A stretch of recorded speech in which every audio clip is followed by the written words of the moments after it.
Hello, good morning student. Welcome back to e classes. देखिए बच्चों, इस वीडियो में हम पढ़ेंगे आपका हिंदी पाठ्य पुस्तक का पाठ 5 राजीव की बहादुरी। तो देखिए बच्चों, पिछले वीडियो में इस पाठ की मैंने रीडिंग कर ली थी। अब इसमें थोड़ा सा और रीडिंग बाकी था, वो रीडिंग कर लेंगे और फिर इसको समझेंगे। तो देखिए बच्चों, कहाँ तक पढ़ लिए थे। सहसा राजीव को एक तरकीब सूझी। उसने पास पड़ी एक धोती उठाई और उसके एक सिरे से मंगले मजों को बांधा तथा दूसरे सिरे को मकान में लगे एक लकड़ी के खंभे से बांध दिया। अब उसने पहले तो मंगले मजों को नीचे सुरक्षित पहुंचाया, फिर स्वयं भी पास के रेत के ढेर पर कूद गया।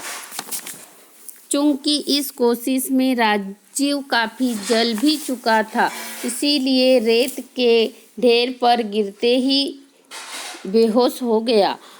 तब तक आग की लपेटों को देख भाग्या बन के साथ साथ आसपास के और लोग भी जाग गए और सहायता के लिए आ पहुँचे। शीघ्र ही कुछ लोग राजीव की मरहम पट्टी में जुट गए तो कुछ धोती में बंधे मंगले मजों को बचाने में आग पर भी जल्द ही काबू पा लिया गया। राजीव को जब होश आया तो उसने देखा कि सभी लोग मुक्त कंठ से उसकी प्रशंसा कर रहे हैं। भाग्याबन और मंगले मजों की आंखों से तो खुशी के आंसू ही निकल आए थे। राजीव की इस बहादुरी के लिए वर्ष 1998 के गणतंत्र दिवस पर उसे सबसे बड़े राष्ट्रीय वीरता पुरस्कार के अंतर्गत संजय चोपड़ा पुरस्कार से सम्मानित किया गया। इस मौके पर जहां भाग्याबन एवं मंगले मजों के माता पिता उस घटना में राजीव के धैर्य एवं साहस की प्रशंसा करते नहीं थक रहे थे, वहीं उसे ढेर सारा आशीर्वाद भी दे रहे थे। और राजीव के माता पिता भी बेटे की बहादुरी पर कम खुश न थे।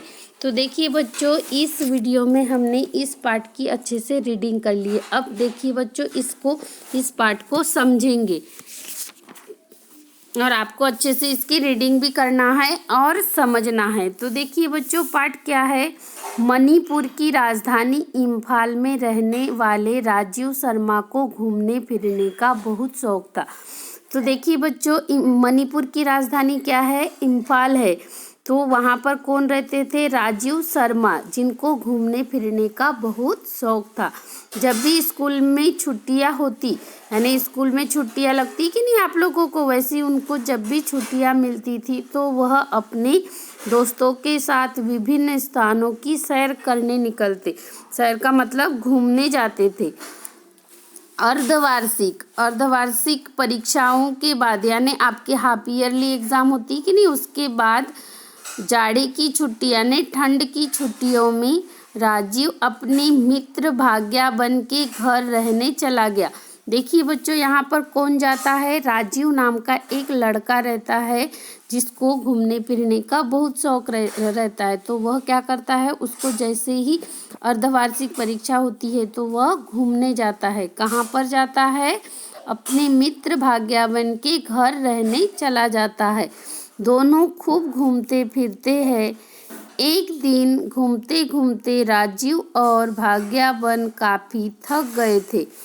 देखिए बच्चों, जैसे वह अपने मित्र के घर गया और अपने मित्र के साथ घूमते घूमते वह बहुत दूर चले जाते हैं, जिस कारण वह बहुत थक जाता है। रात को भी उन्हें शीघ्र नींद आ जाती है। शीघ्र का मतलब क्या होता है, जल्दी ही नींद आ जाती है। नींद क्यों जल्दी आती है, क्योंकि वह काफ़ी थके हुए रहते हैं।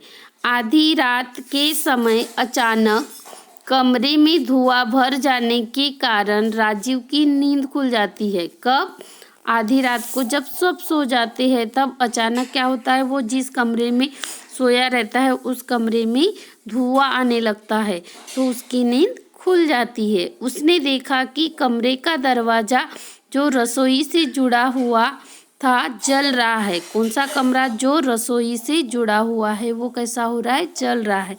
वह फौरन खतरे को भाप गया। देखिए बच्चों, ये एक खतरे को भाप गया का मतलब होता है